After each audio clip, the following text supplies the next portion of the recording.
But I just don't.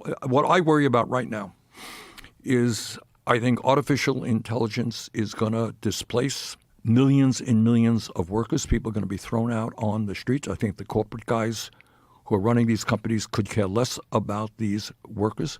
I think robotics is going to be running a lot of the factories in America. And I think these are issues we just have got to address in a bold way. Yes, but how do you do that? And like you're balancing it out in one way. If you are a corporation, like imagine you're an automobile manufacturing corporation, you're Ford.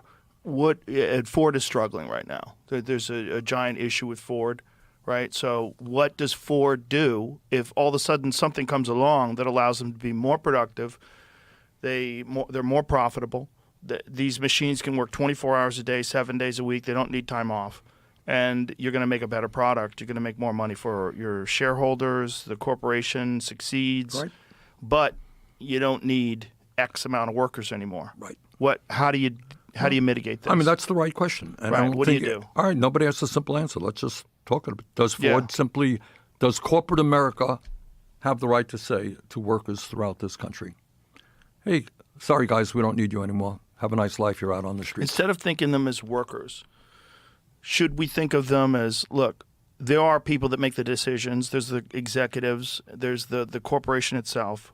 But without the people that worked on those assembly lines, you have nothing. That's right. You have nothing. You couldn't have done any of the things you've done without those people. But those people are replaceable because it's skilled labor that you could teach another person to do, and they're replaceable because there's plenty of people that want those jobs, and there's a demand. So you file them in, you file them out, which is why they developed unions, right? So they developed unions to keep people from being exploited. Right. And then the problem becomes the unions get exploited, and then the unions have a lot of money, and then there's a lot of influence, and then they decide, okay, fuck these unions, let's go to Mexico. And these laws that Ross Perot famously talked about, the giant sucking sound headed south. I remember that? Ross. Yeah. Oh, I remember him well. Boy, was he right. Yeah. Boy, was he right. All right, let's get back to this issue of which. What do you do? Like right. if you're the president? There ain't no easy answers. Let me throw that out to you. I don't have a magical solution. I wish I did. I don't. I think the first thing, you say, all right, I'm Ford, I'm General Motors, I got all this technology, I can produce my products much more efficiently, I don't need workers anymore, right? Right.